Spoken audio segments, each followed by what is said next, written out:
అందరికీ నమస్తే. తెలంగాణలో రైతుల ఖాతాలలో రైతు భరోసా పైసలు పడతా ఉన్నాయి. నిన్న ఏకదంగా 2 ఎకరాల లోపు పడినాయి. ఈ రోజు కూడా 4 ఎకరాల లోపు, 2 నుంచి 4 ఎకరాల లోపు ఎవరైతే ఉన్నారో వాళ్ళందరికీ భరోసా డబ్బులు పడేటటువంటి కార్యక్రమం జరుగుతూ ఉంది, ప్రభుత్వం చేస్తూ ఉంది. ఈ నేపథ్యంలో గతంలో యాసంగి పంట ఏదైతే ఉందో ఆ పంటని కేవలం 4 ఎకరాల లోపే, అది కూడా కొంతమందికే ఇచ్చినటువంటి ప్రభుత్వం. అంతకు ముందు కంటే వానాకాలం పంట ఏదైతే ఉందో అది పూర్తిగా ఎగగొట్టినటువంటి ప్రభుత్వం ఏకదంగా 9 రోజులలోనే 9,000 కోట్ల రూపాయలు వేస్తామని చెప్తా ఉన్నారు. ఎట్లా సాధ్యమైంది ఇది? ఎవరు ఆలోచన చేసిండ్రు? ఎట్లా ఆలోచన చేసిండ్రు అనేది చర్చ జరుగుతూ ఉంది. నిన్నటి నుంచి చర్చ జరుగుతూ ఉంటే ఎమ్మెల్యేలు మంత్రులు ఇక అధిష్టానాన్ని మా వల్ల కాదు అని చెప్పేటటువంటి ప్రయత్నం కూడా చేసిరట. ధైర్యంగా ఓ మాట చెప్పి కొద్దిగా సీరియస్ గా కూడా చెప్పేటటువంటి ప్రయత్నం చేసిరట. ఎందుకంటే క్షేత్రస్థాయిలో ఎమ్మెల్యే ఉండగలుగుతాడు, ఎమ్మెల్యేకి అందుబాటులో మంత్రి ఉండగలుగుతాడు. అంతే తప్ప ముఖ్యమంత్రి గారిని కలవాలంటే ఎమ్మెల్యేకి చాలా టైం పడుతుంది. అపాయింట్మెంట్ తీసుకోవాలి, కలవాలి. ముఖ్యమంత్రి గారు బిజీ షెడ్యూల్లో ఉంటారు. ఒకవేళ ఒకే వేదిక మీద ఎక్కడైనా కలిసినా కానీ ఎంత క్లారిటీగా మాట్లాడేటటువంటి అవకాశం ముఖ్యమంత్రి గారితోటో, లేకపోతే ఇన్ఛార్జ్ మీనాక్షి నటరాజన్ గారితోనో, లేకపోతే president TPCC president Mahesh Kumar Goud గారితోటో సో మాట్లాడేటటువంటి అంత అవకాశం ఉండదు. ఉన్నా కూడా సార్ రైతు భరోసా డబ్బులు. కానీ నిన్న జరిగినటువంటి మీటింగ్ లో ఖచ్చితంగా మంత్రులు మాట్లాడినట. సో ఒక చర్చ నడుస్తూ ఉంది. మనం ఖచ్చితంగా రైతు భరోసా ఇవ్వాల్సిందే, రైతు భరోసా ఇవ్వకపోతే దాదాపుగా తెలంగాణలో 1 కోటి మందికి రైతు భరోసా రావాలి. సరే తక్కువలో తక్కువ వేసుకున్నా కూడా ఈజీగా 70 నుంచి 80 లక్షల మందికి తెలంగాణలో రైతు భరోసా రావాలి. రైతు భరోసా మీద ఎంతగానో మాటలు వినపడతా ఉన్నాయో మనకు తెలుసు. పోయేసారి 2024 వానాకాలం ఇయ్యలేదు. ఆ తర్వాత 2025 చివరిలో ఇవ్వాల్సినటువంటి డిసెంబర్ జనవరిలో ఇవ్వాల్సిన పైసలు జనవరి 26కి మొదలు పెడుతున్నామని చెప్పి అవి కూడా చక్కగా రాలేదు. ఇవన్నీ కూడా సెగదలుగుతా ఉన్నది.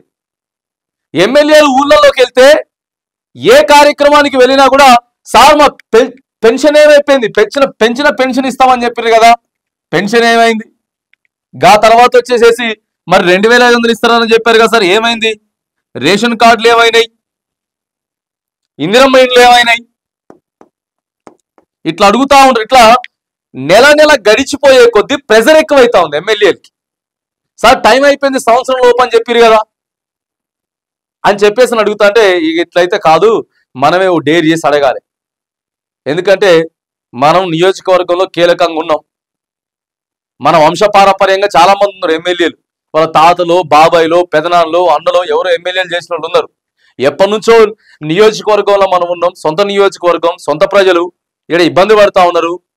అరే కేసీఆర్ ఉన్నప్పుడే రైతు భరోసా బంధు పైసలు వచ్చినాయని చెప్తా ఉన్నారని చెప్పి మంత్రులకి, జిల్లా మంత్రులు ఉంటారు కదా, ఇన్ఛార్జ్ మంత్రులు, జిల్లా మంత్రులు చెప్పేటటువంటి ప్రయత్నం చేసిరట. ఇక మా వల్ల కావట్లేదు సార్, ఏదో ఒకటి మాత్రం చేయాలి, చేయకపోతే ఇబ్బంది అవుతుంది అని అంటే రైతులకి మంచిగా చూసుకోకపోతే, రైతు భరోసా ఇవ్వకపోతే, రైతు రుణమాఫీ చేయకపోతే, రైతు బీమా ఇవ్వకపోతే ప్రభుత్వాన్ని నడపలేమని చెప్పి ముఖ్యమంత్రి గారికి తెలిసిపోయి, రేవంత్ రెడ్డి ముఖ్యమంత్రి గారికి తెలిసిపోయి ఇక పైసలు టకా వేయడం మొదలుపెట్టిర్రు. ఎమ్మెల్యేలు, మంత్రులు పోతే అడుగుతుర్రు, క్వశ్చన్ చేస్తుర్రు, తిరగబడుతుర్రు. ప్రజలు తిరుగుబాటుకి ఇదవుతుంది.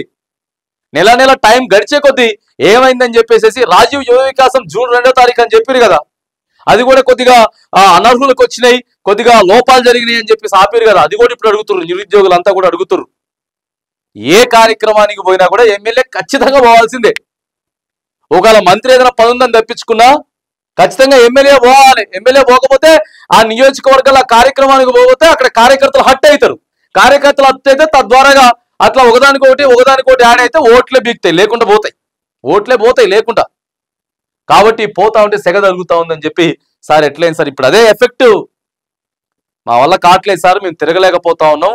రివర్స్ గా ప్రజలే తిరుగుబాటు చేస్తా ఉన్నారు, ప్రజలే మనకి వ్యతిరేకంగా నినాదాలు చేస్తా ఉన్నారు, మనకు ఓట్లేసిన ప్రజలు కూడా మనల్ని క్వశ్చన్ చేస్తా ఉన్నారు అని చెప్పేసి అంటే ఇక క్యాబినెట్ మీటింగ్కి వచ్చినప్పుడు మంత్రులు అయితే చెప్పిరట.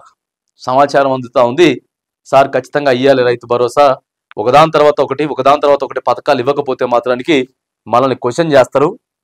రైతు భరోసా ఎఫెక్ట్ మాత్రం బాగుంది అని చెప్పేసరికి 6,000 రూపాయల చొప్పున ఇక తీసేసారు. కొన్ని వ్యవసాయానికి పనికి రానటువంటి భూములు తీసేసారు. వాటన్నిటిని తీసేయంగా కొద్దిగా తగ్గించుకుంటా మళ్ళొక 1,000 రూపాయలు, గతంలో 5,000 వచ్చేది కాబట్టి ఇప్పుడు 1,000 రూపాయలు యాడ్ చేసి 6,000 ఇచ్చుకుంటూ పోతా ఉంటే ప్రతిదీ క్వశ్చన్ చేస్తా ఉందట. ఇప్పుడు దీనికి తోడు ప్రతిసారి ప్రతి ఒక్క పథకం యాడ్ అవుతా ఉంది. ప్రతి మంత్ కి ఓ పథకం యాడ్ అవుతా ఉంది. ఇప్పుడు ఏంది తర్వాత యువ వికాసం ఇవ్వాలి.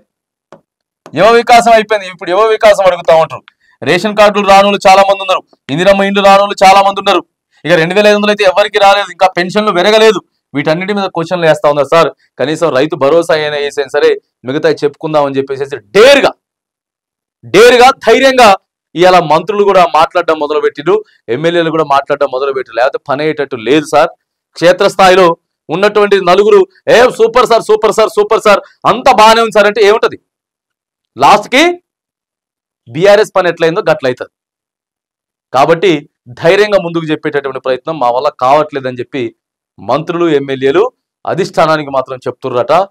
కొంతమందిగా నోరు విడిచి ఏదైతే అదైంది కానీ, ఎందుకంటే పేరు బదనాం అవుతా ఉంది. మన పేరు మన పార్టీ బదనాం అవుతుంది కాబట్టి ఏదో ఒకటి చేసి సప్పు చేసో ఏదో ఒకటి చేసి ఇవ్వాలి సార్ అని చెప్పేసి ఎమ్మెల్యేలు మంత్రులు మాత్రం అధిష్టానానికి కొంత ఫిర్యాదులు కావచ్చు, విజ్ఞప్తి కావచ్చు, రిక్వెస్ట్ కావచ్చు, డిమాండ్ కావచ్చు, లేకపోతే ఇంకా అది గట్టిగా అడగటం కావచ్చు, ఏమైనా అవచ్చు. సో ఒక అడుగు ముందుకు వేసిర్రు ఎమ్మెల్యేలు మంత్రులు అనేది మాత్రానికి ప్రస్తుతం సోషల్ మీడియాలో చర్చ నడుస్తూ ఉంది.